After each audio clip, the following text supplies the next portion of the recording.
We have two very special speakers this evening, and it is my pleasure to invite up our first. You may not know this, but all of the Reform congregations in Miami-Dade have been meeting for about 8 months and discussing the topic of gun violence and how troubling it is for all of us. And we have been meeting monthly and discussing what to do. And it took a teen to give us something to do. And it happens to be one of our teens, an exceptional teen who has, whenever he commits himself to something, he does it to his best. And it has been my honor to watch Robert grow over these past 8 years. And now Robert Fetter is going to come and address us and speak a little bit about what he has allowed us to do as Reform congregations here in Miami, about the mission of NIFTY, and to represent not just our congregation, but he is actually the social action vice president for the entire Southern Tropical region of NIFTY. And so he has quite a large congregation himself. So it's my pleasure to invite him up to speak to us.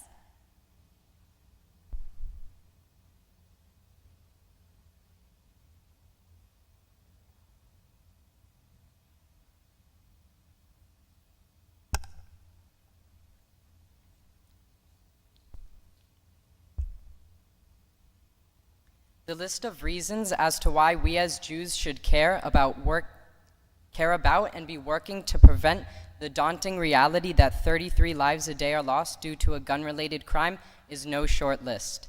The Talmud teaches us that he who takes one life, it is as though he has destroyed the universe, and he who saves one life, it is that he has saved the universe entire. This teaching reminds us of the value that each human life has and our duty to preserve and protect it. Jewish scripture commands us to turn weapons of destruction into tools for the great good of society. As I said, the list goes on, but I'm not looking to take up too much of your time, so I'll keep that list short and sweet by ending it with one final point. The Torah teaches us that we must never stand idly by while the blood of our neighbors is shed, meaning that Jews must never submit to the cowardice of bystanderism, and we must always be working to prevent any injustices and acts of violence that unfortunately but undoubtedly occur in our world. But what are we to do when intervening in a dangerous situation puts our own lives at risk? Parashat Nitzavim contains the famous commandment in which God says, "I have set before you life and death, blessing and curse, and you shall choose life so that you and your children may live." These two core Jewish values of never standing idly by and always choosing life can come into conflict with each other, though. Which of these values takes superiority over the other? Are we supposed to prevent violence by tackling a gunman to the ground in order to prevent our neighbor's blood from being shed with the risk that we ourselves might be endangered? Or are we supposed to steer clear of this situation and ensure that we are safe and able to make it back home to our families? I'm not here to answer that question, but I am here to point out an occurrence when these two values of taking life and taking action and preserving life don't collide, rather coincide. By pressuring our government officials, both federal and local, into creating an America that is safer for us all, we can take action in preventing violence and choose life simultaneously. Now, is our Judaism really the reason as to why we're passionate about preventing such atrocities? For some, the answer may be yes, but for many others, the answer is not necessarily. Being passionate about trying to repair our communities and world at large has never been a value exclusive to the Jewish community, nor should it be. Unity and the building of partnerships is the key to ushering in change. For me personally, my passion to ending gun violence is not only rooted in my Judaism, rather it is rooted in my belief that we have the moral responsibility as humans to preserve the sanctity of human life. And a little bit of that passion is also rooted in my selfish fear that someone I know or even myself may fall victim to gun violence, and it is okay to be scared. Something much more important than having fear, however, is having the courage to speak out against these acts of violence by saying not one more. For the past year now, the North American Federation of Temple Youth, better known as NIFTY, has been engaging thousands and thousands of teens in discussion about gun violence prevention. Beth Am's youth group, BAFTY, has discussed the various loopholes that exist within our current gun laws that permit dangerous people to own firearms, to be in the possession of firearms, and hundreds of NIFTYites have petitioned our government officials and raised awareness by wearing orange on Gun Violence Awareness Day. Except now, NIFTY is turning our slacktivism, this idea of being an activist via the internet, which requires little time or effort, into true activism. This June 2nd, on Gun Violence Awareness Day, Rabbi Greengrass, Mark Buckbinder, clergy and lay leaders from multiple Miami congregations, and I, and along with 25 other NIFTYites across the country, went to our mayors to discuss how we can make our communities safer by maximizing the purchasing power of consumers. We discussed with the mayor of Miami-Dade, Carlos Jimenez, how we can reduce gun violence in our county by holding gun manufacturers accountable for foul distribution practices and pressure them into researching smart gun technology. We hope that taking further action and encouraging others to do so as well will help to make our world just a little bit safer. Thank you.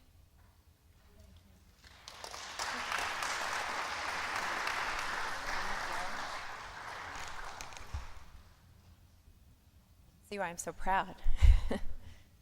Thank you, Robert, not just for your words, but for what you are doing on behalf of our community, both as a congregation and our community at Miami-Dade. And Pastor Brooks, I'll tell you, that meeting with Mayor Jimenez went a lot easier than other ones we've been to together. So our next speaker, my friend who I invited this evening, and I am so honored that he agreed, is Pastor Reverend Robert Brooks. He actually is a past U.S. soldier. He served in the Middle East in the Gulf War, and I just found out that's where he met his beautiful wife. He returned to the United States, majored in psychology, and then served as a Florida State Corrections officer for about 6 years. He was nominated as Officer of the Year for his exceptional community service, and then changed his focus from adult corrections to juvenile justice, and worked as Executive Director of Everglades Youth Development Center and Southern Glades Youth Camp. It was at that time that he became Minister of the Gospel and began a lifelong mission to keep young men and women from destroying their precious future. He experienced those stories from those men and women and wanted to prevent the pipeline. Reverend Robert Brooks worked as a youth pastor and director of church operations for Second Baptist Church for 5 years. He served on the executive board of Seaboard Baptist Association as the moderator's administrative assistant and chaplain for Young People's Department. He is now the senior pastor and teacher at St. Peter's Missionary Baptist Church in Prine, and we welcome your congregants who are with us this evening. Thank you so much for being with us. Please know you are always welcome here. Reverend Brooks is a passionate Bible teacher and leader and a community activist. I have gotten to learn from him and follow him as he makes change in our community. But most importantly, he is a husband to Minister Betty Brooks for over 25 years. They have 6 children and 8 grandchildren, and he is still making the world a better place for them. So it's my pleasure to invite my friend to the bima to share with us and teach us this evening.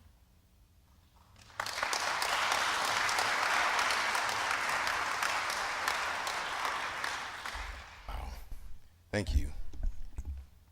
First of all, let me say it is truly an honor to be here. This is very different. I want to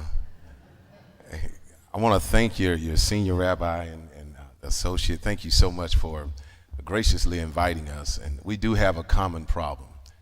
We have a common concern. And my goal tonight is to speak a little bit about that. As she said, my name is Robert Brooks. I'm serve proudly as the senior pastor of the St. Peter's Missionary Baptist Church, which is located in West Perrine. One of the reasons Rabbi Greengrass invited me here is I've shared it many times, and I've had a great deal of experience seeing and experiencing the pain firsthand of gun violence. More than a story, more than a billboard or a magazine article, but real lives and real people. And in that, I would like to, just for a few minutes, identify a problem. And the problem has already been identified. Young Robert did a phenomenal job of not only the research, but expressing some of that problem. And tonight's problem is twofold, if you don't mind. The obvious and the not so obvious. The obvious problem, Robert expressed to us, the obvious problems related to gun violence is clear. The wrong people have the guns. Young people are increasingly involved on one end of the barrel or the other. African American men are dying at an alarming rate as a result of gun violence. Those things are obvious. Gun control laws in the U.S. are simply insufficient. That's becoming obvious. And people are growing more and more wicked every day. That is obvious. Here are a few facts based on research performed by several media outlets. Both are nonprofit. In 2015, over 13,000 people were killed in the U.S. as a result of gun violence alone. From 2005 to the first quarter of 2016, less than 100 Americans on American soil were killed as a result of terrorism on American soil. However, on American soil, over 300,000 lives were taken in that same time frame. Over 50% of those were African American men, while African American men consist of only 6% of the population. A day known as Black Friday for those that love to shop in November. Last year on Black Friday, 2015, almost 200,000 people purchased guns. Not a single gun, but at least 200,000 people purchased guns, and that is what was written down. However, less than 10% of stolen firearms are ever recovered. The problem is obvious. In Miami-Dade County alone, almost 20 young people this year have already been harmed or killed by gun violence. A recent story in the Herald reports that an average of 30 youth are killed annually in Miami-Dade County by gun violence. It is becoming grossly apparent that we have an epidemic in the United States and in Miami-Dade County. Guns, both legal and illegal, are falling into the wrong hands, and people are hurt. It's obvious. But what else is obvious? Lawmakers have failed us miserably. They failed to address laws that will protect citizens and rectify the problem.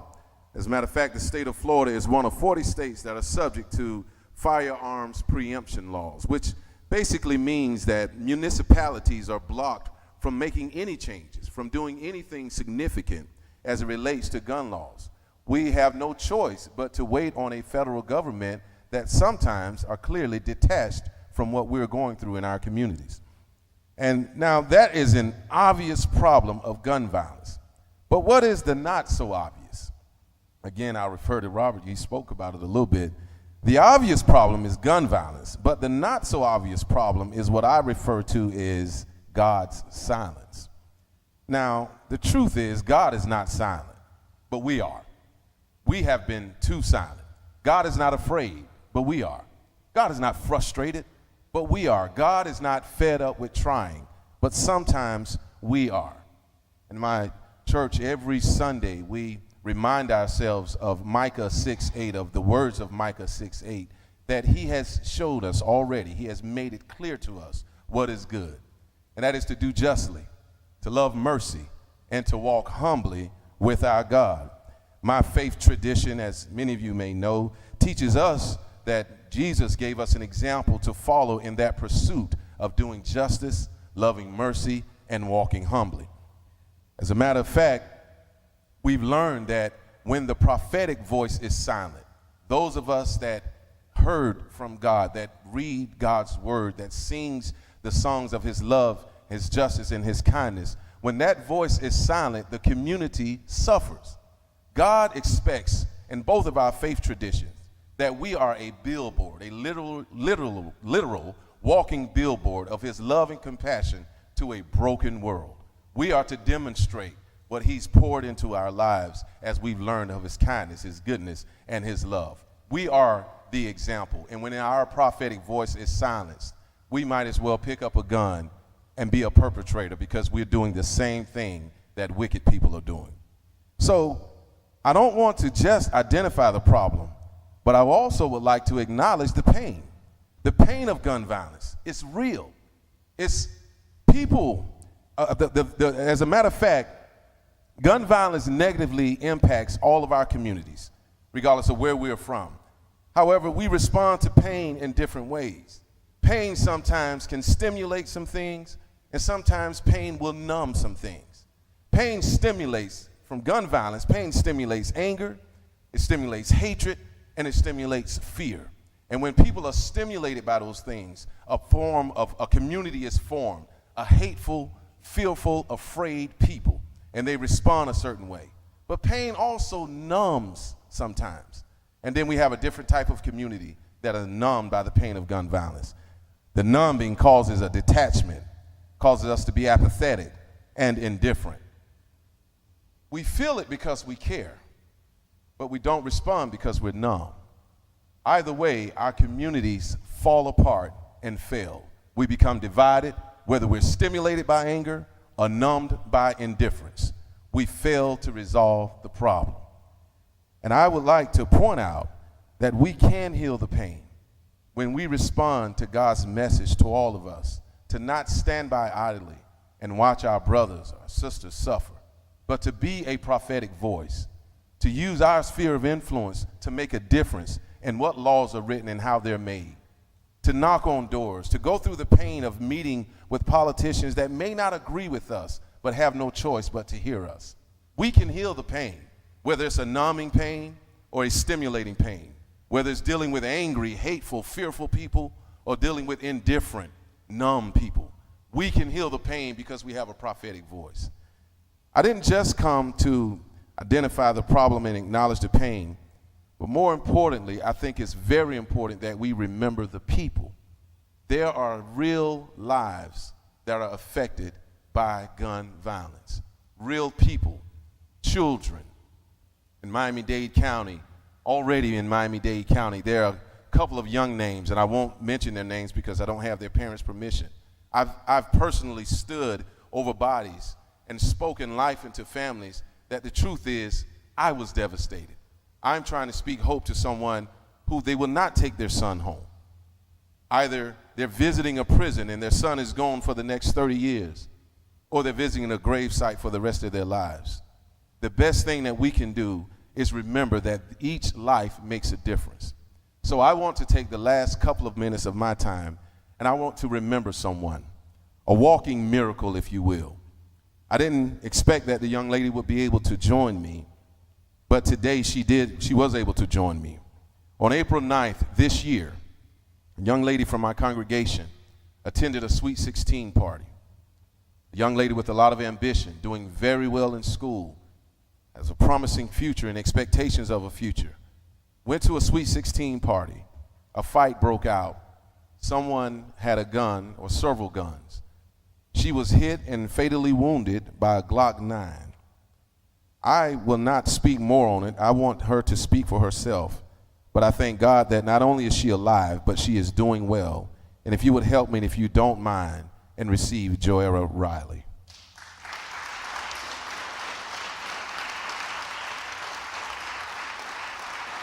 Now, I asked this young lady,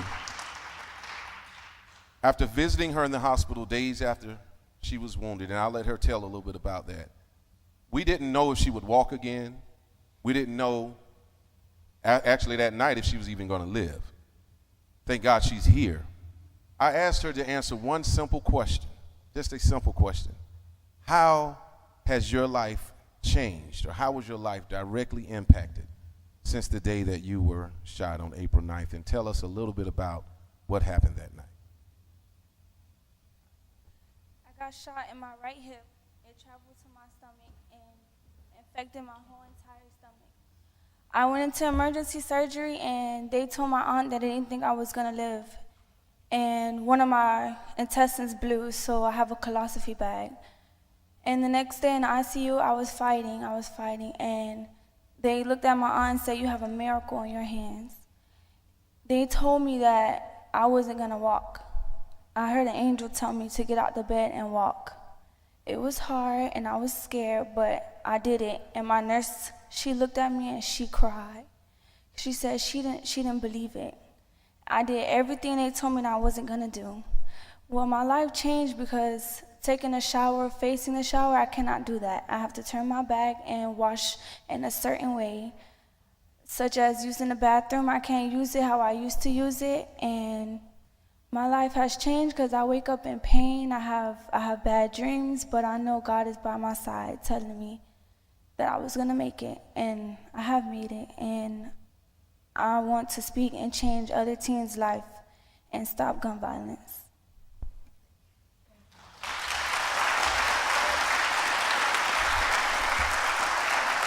Thank you so much. Thank you.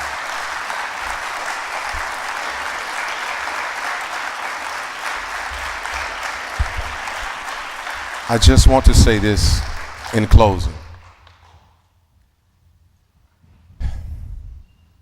We've identified the problem. As we deal with the obvious, let's address the not so obvious, our apathy. We've acknowledged the pain. It's very real. It may affect us differently. For some, there's a numbness. For some, it's a stimulant. But it's a very real pain. But let's not forget the people. If we don't work together for any other reason, thank God she was able to speak tonight for herself. There are far too many people that will never have this opportunity. There are too many that can't afford this opportunity. Thank you so much for inviting us, and thank you for your awareness to God's people and his love. God bless you.